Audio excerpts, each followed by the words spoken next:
มาละถ้าได้ลงทะเบียนสำเร็จแพ็กเกจ80,000กีบมี 60,000 เมกะไบต์และค่าโทรภายในเพียง 300 กีบต่อนาที ทุกคนเนาะถือว่าบ่ได้เอาอัพคลิปลง YouTube นี้มาดนแล้วเนาะมื้อนี้นำแพ็กเกจของ Unitel หรือว่ารักเก่านั่นเองเนาะสำหรับแพ็กเกจรายเดือนมื้อนี้วันที่24เมษายนหรือว่า24เดือน4นี่เนาะวันที่24เดือน4 2025ก็คือล่าสุดเลยเพราะว่ามื้อนี้ก็พอดีมื้อเน็ตหมดเนาะที่ผ่านมาที่มีเคินว่ามีคลิปหนึงเนาะที่ 40,000 เมกต่อ 65,000 กิพันแพ็กเกจตัวนั้นได้เดี๋ยวนี้เนาะได้ถูกจำกัดหรือว่าได้ถูกตัดออกเป็นที่เรียบร้อยแล้วเนาะได้เปลี่ยนแพ็กเกจใหม่แล้วมื้อนี้จะมาแนะนำแพ็กเกจใหม่หรือว่าแพ็กเกจล่าสุดที่เราสามารถเฮ็ดได้เนาะเอ่อทุกคนสามารถเฮ็ดได้ด้วยแพ็กเกจนี้ก็คือ1แม่นโหลดลาวแอปเข้ามา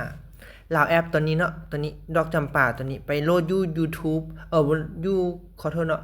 ไปโหลดอยู่ App Store หรือว่า Google Play Store ก็ได้เนาะแอปลาวแอปตัวนี้เนาะแต่ว่าข้อเสียของมันตัวนี้น่ะสมมุติว่ามันอาจจะข้อเสียก็คือมันส่วนหลายมันจะใช้มันภาษาอังกฤษ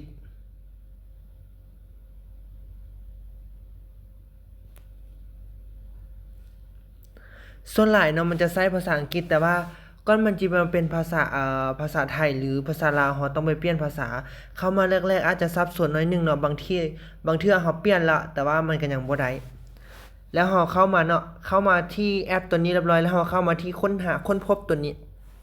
ตัวกลางนี่เลยเนาะตัวค้นพบตัวกลางนี่เลยหลังจากนั้นเนี่ยเขาคลิกที่ Data ตอนนี้บ่มีเน็ตเด้อตอนนี้นะตอนนี้โทรศัพท์นี้บ่มีเน็ตมันก็จะช้าแล้วอันนี้มันแพ็กเกจ Data เนาะแพ็กเกจ Data ตัวนี้แม่น100120นี่เนาะเห็นบ่แต่ว่า120แต่ว่ามูลค่ามันแพงเนาะคลิกเข้าไปตัวนี้มูลค่ามันอยู่วันนี้ก็คือ 600,000 กว่าซึ่งแพ็กเกจแพงแบบนี้เราบ่ควรใช้ก็ได้เนาะมันแพงเกินไปแล้วตัวนี้ CN 95นี่ก็คือ 95,000 กีบเฮาคลิกเข้าไปเบิ่ง 95,000 กีบนี่เนาะมันว่าเนาะราคา 95,000 กีบ30เมกอันลิมิตหมายถึงว่าใช้แบบบ่มีกำหนดก็คือใช้ได้เลยอันลิมิตนี่เนาะอันลิมิตสำหรับ YouTube แล้วก็ WeChat 30 มื้อก็คือเบิ่ง YouTube ก็เบิ่ง WeChat นี่เนาะเบิ่งได้เลย30 มื้อแบบว่าบ่หมดเน็ตสมมุติว่าเน็ตหมดกลางทางก็สามารถเบิ่ง WeChat WeChat แล้วก็ YouTube ได้แต่ว่าเน็ตจะช้า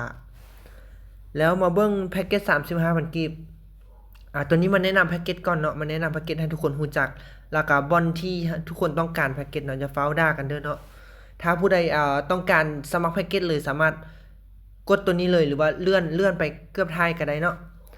แล้วตัวนี้แพ็กเกจ 35,000 กีบก็คือ10เมกนำใช้อยู่10มื้อก็คืออันลิมิตคือกันอันลิมิตเด้อบ่แม่นว่าเฮาใช้เคินว่าได้สมมุติว่า10 GB นี่เนาะสมมุติเฮาใส่โหลดอัปโหลดหลายเกินไปเฮาก็จะหมดเน็ตเฮาจะหมดสมมุติ Facebook นี้ยังเข้าได้อยู่ TikTok WeChat ตัวนี้ยังเข้าได้อยู่แต่ว่า YouTube เฮาอาจจะลินบ่ได้เพราะว่ามันจำกัดบางอันเท่านั้นให้เฮาลินแล้วมาแพ็กเกจ 50,000 กีบ 50,000 กีบนี่ก็15 เมกะไบต์เนาะแล้วก็โทรฟรี300 กีบต่อนาทีแล้ว30มื้อเนาะสามารถลินได้30มื้อบ่แม่น30มื้อนี่ก็คือหมายถึงส่วนหลายก็คือแชตอย่างเดียวหมายถึงว่าเฮาแชตอย่างเดียวถ้าเฮาเข้า YouTube เข้า Facebook มีแต่15กิกแบบนี้มันก็บ่ไหวเนาะแล้วสำหรับทุกคนหรือว่าผู้ใดที่ต้องการสมัครแบบคุ้มค่าที่สุดโอ้ยเด้งเอาเองแล้วมันเด้งเอาเองเนาะสำหรับผู้ใดที่ต้องการคุ้มค่าที่สุดเนาะก็ลองมาเบิ่งเลื่อนเบิ่งตัวนี้ 60,000 กีบตัวนั้นทุกคนก็ลองมาเลื่อนเบิ่งเนาะแต่ถ้าว่าตัวนี้ถ้าว่าบ่มักแพ็กเกจอยู่นี้เฮาออกไปบนอื่นเฮาออกไปเนาะเอาสำหรับทุกคนที่ถ้าตัวสมัครตัวนี้อยู่นะคะเข้าที่การโทรทั่วไปเลยคลิกเข้าที่การโทรหลังจากนั้นกดดาว209สี่เหลี่ยมโทรออกแบบนี้เนาะ แล้วมันจะเขียนว่ากดแพ็กเกจพิเศษแพ็กเกจ Data โทรถึกบริการต่างประเทศแล้วก็ต่างๆนานากันครับบ่ต้องสนใจมันให้กดแพ็กเกจที่1อาจจะกดแพ็กเกจที่2ให้เบิ่งก่อนสำหรับแพ็กเกจ Data Data แพ็กเกจสำหรับแพ็กเกจที่2ที่เรากดไปนี่ก็คือ 3,000 กีบต่อ1 จิกะไบต์ใช้ได้2 วันมีกำหนดได้เนาะถ้าว่าเฮาลิ้นหลายก็คือหมดคือกันในวันในมื้อเดียวหรือว่าในแป๊บเดียวก็หมดแล้ว1 จิกะไบต์น้อยเดียว 10,000 กีบต่อ 4.5 จิกะไบต์3 วัน3 วันนี้ส่วนหลายแบบนี้ก็คือแซตอย่างเดียวถ้าจะเข้า YouTube Facebook หลายมันก็หมดบ่แล้วตัวนี้เฮาบ่คักปานใดสำหรับแพ็กเกจระยะสั้นเฮายกเลิกแล้วมากดดาว209คือเก่าจากนั้นให้เฮามาเอาแพ็กเกจตัวนี้ก็คือคุ้มค่าที่สุดแพ็กเกจพิเศษเห็นบ่กด1สำหรับแพ็กเกจพิเศษหลังจากนั้นแพ็กเกจพิเศษแม่น 80,000 กีบเท่ากับ60เมกน้ำได้3น้ำใช้ได้30 วัน60เมกน่ะมันบ่แม่นน้อยๆเลยเนาะตะกี้แม่น 65,000 กีบได้40เมกก็น้ำใช้ได้1 เดือนคือกันแต่ว่าตัวนี้80,000 กีบมันลื่นมา60 70 80ลื่นมา15ประมาณ 15,000 กีบเนาะแล้วเฮา60,000 กีบเนี่ยบ่ว่าเฮาจะลิ้นเน็ตYouTube Facebook ต่างๆนี้แน่นอนว่ามันคุ้มต่อเดือนนึงแล้วเฮามาใช้แพ็กเกจตัวนี้ถ้าต้องการแพ็กเกจตัวนี้เพียงแต่กด1แต่มันจะบ่ได้บอกว่าอันลิมิตหรือบ่อันลิมิตเฮาจะมาเบิ่งข้อความว่ามันจะเขียนว่าไดส่งไปตอนนี้บ่มีเงินเนาะคำเรียกร้องของท่านกำลังถูกประมวลผลกรุณาตรวจสอบผลที่ข้อความ SMS เนาะถ้าข้อความ SMS เฮาก่อนตอนนี้โทรศัพท์นี้บ่มีเน็ตเลยเนาะ20ดาว1 2 3เบิ่งเน็ตเฮาก่อนเนาะตอนนี้เฮาบ่ทันมีเน็ตเด้อโอ้ data ได้ 50,000 นี่มาแล้วตัวนี้อันนี้เมื่อกี้บ่มีเน็ตว่าสัญญาณมันค้างมาละถ้าได้ลงทะเบียนสำเร็จแพ็กเกจ 80,000 กีบมี 60,000 เมกะไบต์และค่าโทรภายในเพียง300 กีบต่อนาทีรับชมต่างๆนานาทุกคนก็สามารถไปเบิ่งได้เนาะแล้วตัวนี้เนาะหลังจากที่เราต้องการต่ออายุก็คือง่ายๆก็คือเราเข้ามาที่209นี่แหละหลังจากนั้นเราก็มาเปิดอัตโนมัติก็ได้เนาะหรือว่าเราอยากให้พ่อให้แม่เราแต่ละเดือนที่เพิ่นบ่ฮู้เนาะเราก็สามารถเปิดอัตโนมัติได้เลยเห็นบ่หลังจากนั้น30 วันระบบจะต่ออายุให้โดยอัตโนมัติยกเลิกเพียงแต่พิมพ์ off ถ้าเราต้องการเนาะถ้าเราต้องการตัวนี้น่ะเราเพียงเปิดไซต์ตัวนี้ก็คือมันเปิดไซต์แล้วเนาะแล้วฮอดเดือนปุ๊บ